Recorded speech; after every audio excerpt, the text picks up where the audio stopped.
Welcome to the deep dive. Today we're looking into, well, a really powerful chapter, Ezekiel 21 from the Bible. We're going to try and unpack its core messages, look at the striking imagery, and understand what this specific text really emphasizes for you. Yeah, this chapter definitely stands out. It's got this incredible intensity, focused so squarely on divine judgment.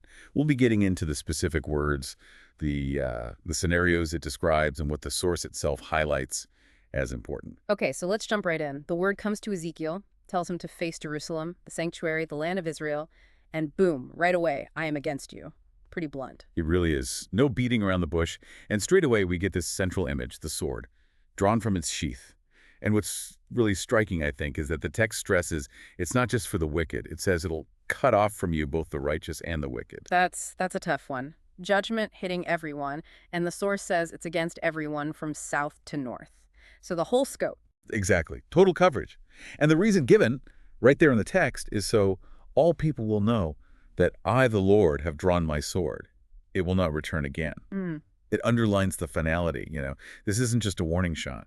And then Ezekiel himself is told to react physically, to groan with broken heart and bitter grief Yeah. out loud for people to see. It's fascinating how his personal response is woven into the prophecy.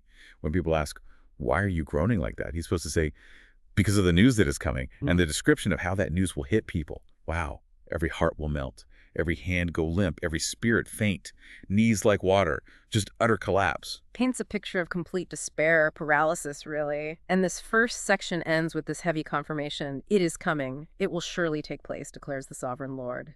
Leaves no room for doubt, does it? None at all. A very definitive end to that first, pretty terrifying message. Then the focus seems to zoom right in, doesn't it, on the sword itself, the instrument. And the text just keeps repeating, a sword, sharpened and polished. Yeah, the source really hammered this home. The preparation, it's sharpened for the slaughter, polished to flash like lightning. It's not just any old weapon, it's perfectly prepared, lethal. The polishing makes it sound almost beautiful, but terrifyingly so. And then there's this bit, it feels like a rhetorical question maybe. Shall we rejoice in the scepter of my son Judah? The sword despises every such stick.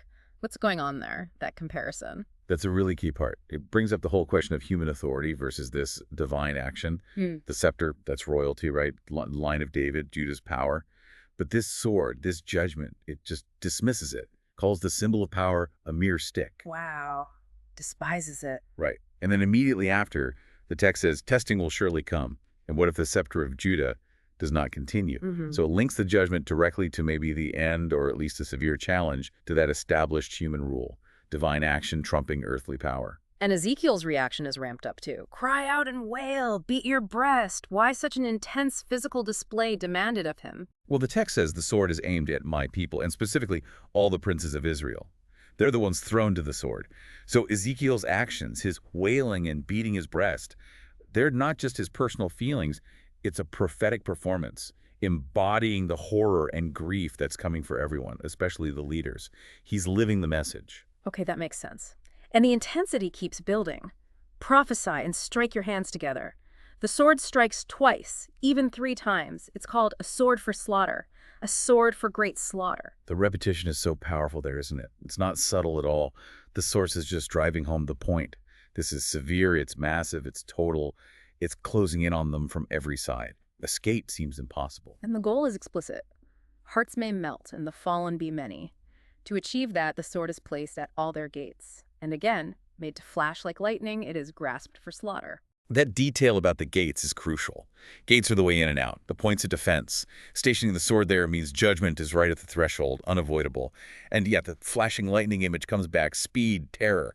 Then it's told, oh, sword, slash right, then left, wherever your blade is turned. Sounds indiscriminate, doesn't it? Just widespread cutting once unleashed. And it wraps up with the Lord saying, I will also strike my hands together and my wrath will subside. And then that final, definitive, I, the Lord, have spoken. That seals it. Confirms the divine source, the certainty, the striking of hands. Maybe it signals the end of the action, wrath fulfilled, job done. It's powerful finality. Okay, so then there's a bit of a shift. A human element comes in more directly. The word tells Ezekiel to mark out 2 roads for the sword of the king of Babylon to take. Yes, this is where the prophecy connects to historical events, or at least historical players. The king of Babylon is named as the agent wielding this sword of judgment. And these two roads, starting from the same place but branching off, one towards the Ammonites, specifically Rabbah, and the other toward Judah, towards fortified Jerusalem. And this next part is just fascinating. The king stops where the roads split to seek an omen, and the text tells us exactly how. He will cast lots with arrows, he will consult his idols, he will examine the liver. It's like a little window into ancient divination practices, isn't it? Things the Babylonians and others actually did. Belomancy, using arrows, consulting teraphim or idols, and hepatoscopy, inspecting the liver of a sacrificed animal for signs. Always they tried to figure out the god's will or the right course of action. And the text says, through all this, into his right hand will come the lot for Jerusalem. So his own methods point him to Jerusalem, and then the source lists the military actions that follow from that omen. Exactly what a siege involves. Set up battering rams, command to slaughter, sound the battle cry, more rams against the gates, building rams, siege works, a whole plan. It's a clear military strategy, triggered by his divination. But then the text adds this other layer, the divine interpretation of it all. It says the omen will seem like a false omen to some, maybe the people in Jerusalem trusting other alliances or gods. But the text gives the real reason, the divine viewpoint. The king will remind them of their guilt and take them captive. Ah, so even the pagan king's omen-seeking is being directed. That's how the text presents it, that the Lord is sovereign even over these pagan practices, using them to achieve his purpose. The king thinks he's following his gods, but according to Ezekiel, he's actually carrying out divine judgment and reminding Israel of their guilt. Which brings us back to the why. The text explicitly says, because you people have brought to mind your guilt by your open rebellion, revealing your sins and all that you do, because you have done this, you will be taken captive. Yeah, it links it directly, cause and effect. The captivity isn't random. It's presented as the direct outcome of their actions, this accumulated guilt, their open rebellion, their very public sins. And then it zeroes in on the leader. Oh, profane and wicked prince of Israel declares his day has come, his time of punishment has reached its climax. Right, so the leadership bears specific responsibility. He's singled out, and the consequences for him are symbolic but devastating. Take off the turban, remove the crown. But those are his symbols of office, of status. Taking them off means he's stripped of all authority, completely deposed. And then that broader statement about society turning upside down. It will not be as it was. The lowly will be exalted, and the exalted will be brought low. That signals a total upheaval, doesn't it? Yeah. A complete reversal of the social and political order. The whole structure is being dismantled by this judgment. Leading to that absolute declaration of ruin. That repetition is chilling. A ruin.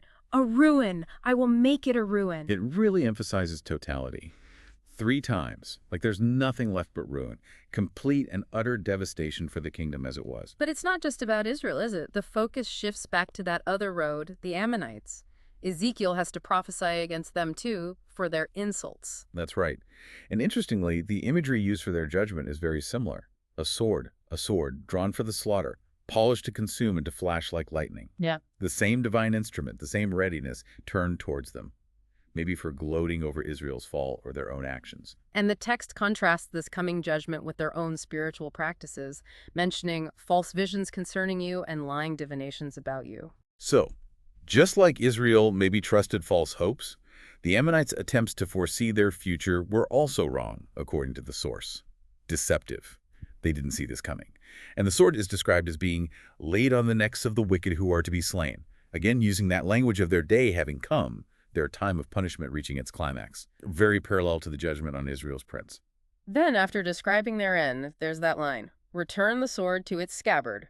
Seems a bit odd, right after predicting destruction. Within the flow here, it probably means the specific task against the Ammonites is finished, the sword has done its work there, and their judgment is located specifically in the place where you were created, in the land of your ancestry, right in their homeland. And the description of the Lord's action against them is intense. I will pour out my wrath, breathe out my fiery anger, hand you over to brutal men skilled in destruction. Yeah, the language is incredibly strong. And the outcome described for Ammon is just total erasure. You will be fuel for the fire, your blood shed in your land, you will be remembered no more. For I, the Lord, have spoken.